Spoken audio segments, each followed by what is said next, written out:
আপনি 16 ঘন্টা ডিউটি করেন আর 20 ঘন্টা ডিউটি করেন, আপনি দেখাইতেছেন আপনি 16 ঘন্টা ডিউটি করেন। জনাব তারেক রহমানের কথা বলতেছি, আপনি দেখাইতেছেন কি আপনি 16 ঘন্টা ডিউটি করেন। এবার ভাবুন, আপনি 16 ঘন্টা ডিউটি করে দেশটাকে কি সচল রাখতে পারবেন? দেশ থেকে আওয়ামী লীগ পালিয়ে গেছে, ছাত্র জনতা সহ প্রবাসীদের সবচেয়ে বেশি ভূমিকা ছিল।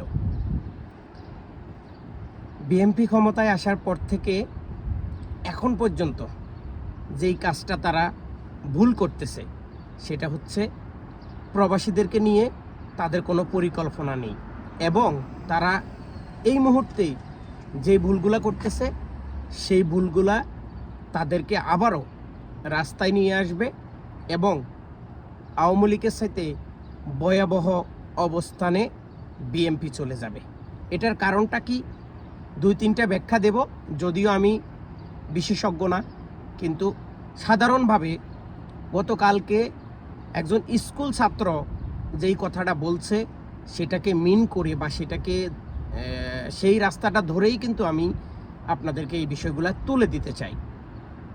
একটা ছেলে ঠিক বলছে, দেখুন, যখন করোনা ভাইরাস ছিল তখনও বাংলাদেশের শিক্ষা খাতে বা কিছু হইলে স্কুল বন্ধ করে দাও, কলেজ বন্ধ করে দাও, ওকে, স্কুল বন্ধ করে দাও, কলেজ বন্ধ করে দাও, আর এই ছাত্রগুলারে তোমরা ফ্রি ফায়ার খেলা, গেম খেলা, টিকটক খেলার দিকে তোমরা তাদেরকে কী করতেছো, ঝুঁকিতে ফেলতেছো।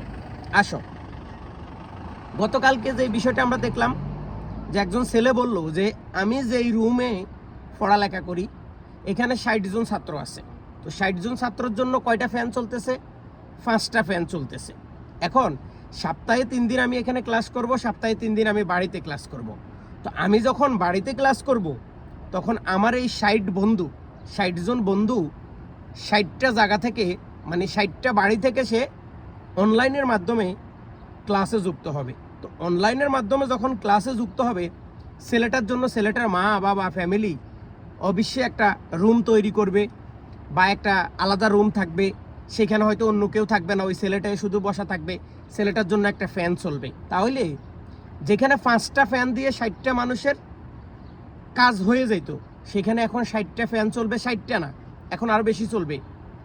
একজন শিক্ষক আছে, তার জন্য একটা ফ্যান অতিরিক্ত চলবে। তাহলে এই যে বিষয়টা, কিছু হইলে আপনারা শিক্ষা প্রতিষ্ঠান বন্ধ করে দেন, আজও আপনারা শিক্ষা প্রতিষ্ঠান বন্ধ করে কি লাভবান হয়েছেন এইটা আমাকে জানান।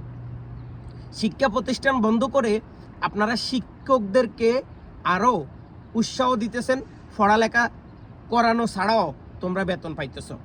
যখন আমি আরও 2 বছর আগে একটা ভিডিও করছিলাম যে সবসময় শিক্ষা প্রতিষ্ঠান বন্ধ রাখি, পোলাপাইনরে গেম খেলার জন্য সুযোগ করে দেয়, অথচ এই শিক্ষকদেরকে আবার বোনাস দেয়, এইটা দেয় সেইটা দেয়। তাহলে এই যে শিক্ষকদেরকে বোনাস দিতেছে, তারপরে এই তাদের বেতনটা ঠিকভাবে দিতেছে, এই টাকাটা কোত্থেকে আসে? শিক্ষা প্রতিষ্ঠান তো বন্ধ, এই টাকাটা কোত্থেকে আসে? এই টাকাটা আসে আমাদের রেমিটেন্স যোদ্ধা, আমাদের প্রবাসী ভাইদের কাছ থেকে। অথচ এই শিক্ষকেরা কোনোদিনও কোনো প্রবাসীদেরকে নিয়ে কোনো কথা বলে নাই।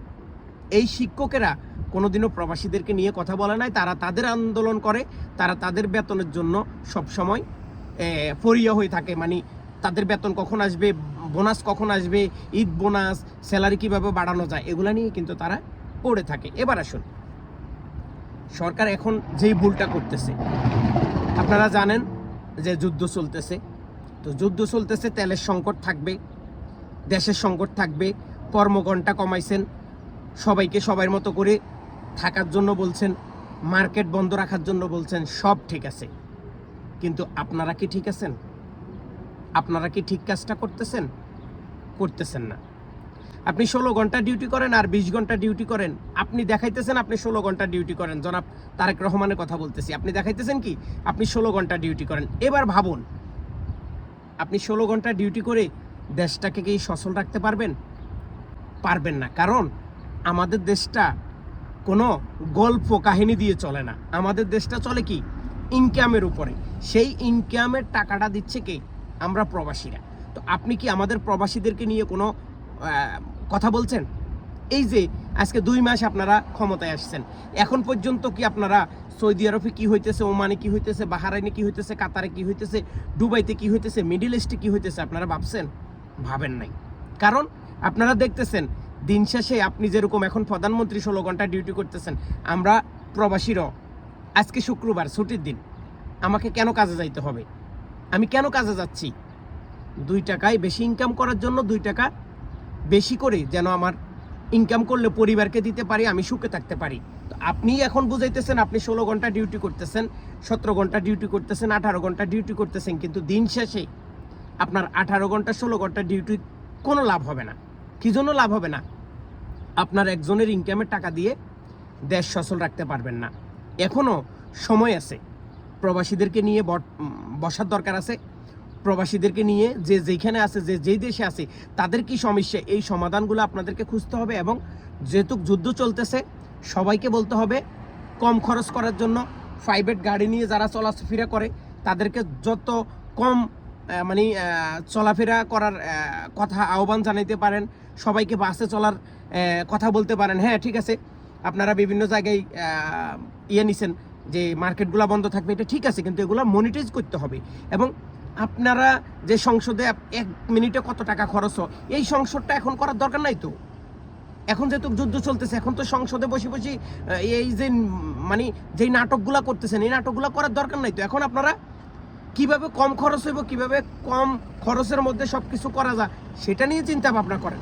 তো আমি মনে করি আওয়ামী লীগের সাথে বিএনপি কিন্তু ভয়াবহ দুর্ভিক্ষের দিকে যাচ্ছে। তাদের কিছু ভুলের কারণে এই ভুলগুলো সংশোধন করতে হবে এবং অতি দ্রুত যদি প্রবাসীদের সাথে এবং প্রবাসীদের পাশে না আসে, প্রবাসীদের নিয়ে চিন্তা ভাবনা না করে, দুর্ভিক্ষের সাথে দুর্ভিক্ষ আসতে পারে। কারণ মিডল ইস্টের অনেক জায়গায় কিন্তু প্রবাসীরা কিন্তু কাজকাম ছেড়ে দেশে চলে যাচ্ছে, প্রবাসীদেরকে দেশে পাঠিয়ে দেওয়া হচ্ছে, প্রবাসীদের উপর কিন্তু অনেক অন্যায় অত্যাচার হইতেছে। তো যাই হোক, যদি ভিডিওটা ভালো লাগে সবার সাথে শেয়ার করুন এবং সবাইকে দেখার সুযোগ করে দিবেন। ধন্যবাদ।